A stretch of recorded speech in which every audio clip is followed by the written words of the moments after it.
Fala, TEDx Mauá, bom dia. Beleza. Direto ao ponto. Nos próximos anos, não vai mais existir advogado.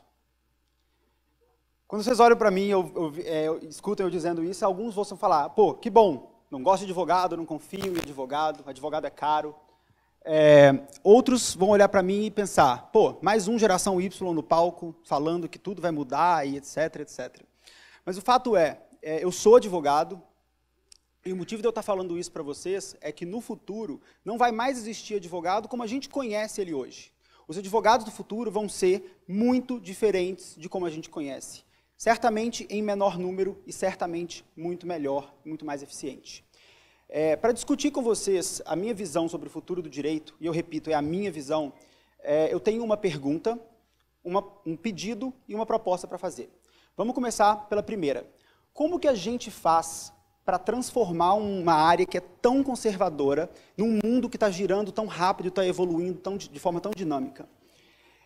Outro dia eu ouvi uma frase que muito interessante, eu não consegui localizar o autor, porque ela já foi retraduzida e adaptada algumas vezes, mas fato a gente não está vivendo uma era de mudanças, e sim uma mudança de era. E olhar para isso nos faz entender a magnitude do momento em que a gente está vivendo. Nos últimos anos, se a gente olhar para o que aconteceu nos últimos anos, a internet ela mudou a forma como a gente acessa a informação, como a gente se comunica e como a gente trabalha. Hoje, com o celular na mão, é possível contratar e oferecer serviços. É possível, isso muda o jogo. O mundo hoje é completamente conectado e digital. Até 2020, todas as profissões do mundo vão ter algum aspecto digital envolvido. A internet, ela trouxe para a gente novos modelos de negócio, novas formas de trabalhar. Até um pouco tempo atrás, era impensável que a maior rede de transporte privado do mundo não tivesse um carro, que a maior rede de hospedagem não tivesse uma cama sequer, que o maior portal de vendas não tivesse estoque. E hoje, isso nos faz refletir sobre os conceitos que até então a gente tinha como certos. Basicamente, o que a gente está vivendo é uma espécie de nova revolução, agora tecnológica, em que as profissões vão ser desafiadas. Algumas já deixaram de existir, outras estão totalmente ameaçadas. Tem um autor inglês que chama Richard Susskind, e em 99 ele publicou um livro super polêmico que chama The End of Lawyers, O Fim dos Advogados. E desde então, esse cara fica viajando pelo mundo, pregando pelo fim das profissões mais tradicionais, principalmente a do direito. Ele fala que daqui a pouco as máquinas vão ficar tão inteligentes que a gente não vai querer e tampouco precisar contratar um advogado. Eu, particularmente, não concordo com ele. Existe um aspecto muito humano na prática do direito. Mesmo com a evolução da internet, ainda existe um aspecto muito humano. Olhando de forma mais geral sobre essa questão da substituição das profissões, recentemente foi publicado um estudo que mostrou que 5% das profissões hoje existentes podem sim, nos próximos anos, ser totalmente substituída pela máquina. No caso dos advogados, em especial, o MIT e a Universidade da Carolina do Norte, lá nos Estados Unidos, eles pesquisaram e mostraram que 13% das atividades dos advogados americanos já pode e algumas já estão sendo substituídas por máquinas. No caso do Brasil, esse número é um pouquinho maior, mas ainda assim, a pergunta que fica os advogados então estão numa posição de conforto diante desse fato? Absolutamente não. O que acontece? Nos próximos 20 anos, a gente vai viver muito mais transformação no direito do que a gente viveu nos últimos 200. Até agora, a grande virada no direito no mundo foi a impressora, foi a impressão barata, foi tirar o livro como um artigo de luxo e transformar o conhecimento disponível a todos. A internet fez basicamente isso, e hoje, o que acontece é uma transformação total na forma como as pessoas trabalham. Eu costumo comparar a evolução do direito e a transformação do direito com o aquecimento global, para ficar mais fácil de entender. A gente sabe que ele existe, a gente escuta falar, mas a gente não vê os efeitos dela o tempo todo na nossa pele, a gente não sente isso a todo momento. A questão para os dois casos, o ponto de virada está muito mais próximo do que a gente imagina. No caso do aquecimento global, a próxima página é uma página um pouco caótica. No caso do direito, por outro lado, é uma página de absoluta oportunidade. Não sei se vocês repararam, mas meu sotaque, eu não sou daqui. Eu nasci e cresci em Belo Horizonte, E lá eu estava trabalhando como advogado de uma grande empresa. E aí, por perceber essa mudança, por perceber essa oportunidade, eu falei, eu quero fazer parte disso de forma ativa. Eu quero estar na frente, tocando essa transformação no Brasil. E aí, contrariando meus amigos, a minha família e até mesmo meu chefe, que falou que eu estava fazendo a maior burrada da minha vida, eu abandonei a minha vida corporativa numa das maiores empresas do Brasil para, em pouco tempo, ir parar lá no Vale do Silício, junto com o meu sócio, e aí a gente criou uma empresa chamada Lynch, para transformar, de fato, a forma como os advogados, as empresas e as pessoas lidam com processos e contratos aqui no Brasil. Hoje, a gente está fazendo as empresas economizarem tempo e dinheiro. O que a gente acredita é que os advogados podem, sim, ser menos operacionais e mais estratégicos. Eles podem parar de ficar copiando e colando modelos e cobrando uma fortuna por isso. E a gente, de fato, está fazendo parte de uma transformação muito interessante. O legal disso é ver que a gente não está sozinho e que existe um movimento grande de pessoas inovando no direito. Se a gente olhar para o lado, é muito fácil perceber que as coisas estão ficando mais fáceis. Antigamente, para pegar uma certidão, a gente tinha que ficar horas numa fila, certidão eleitoral, certidão de distribuição, etc. Para consultar um processo, você tinha que ir até o fórum. Para abrir um processo, você tinha que pedir um advogado para fazer isso. Hoje em dia, a internet permite que a gente consulte os nossos dados, a gente abra processos, ou sequer nem abra, a gente pode simplesmente resolver os nossos conflitos online. Existe uma tendência muito forte para que a gente crie, negocie e assine contratos usando a internet.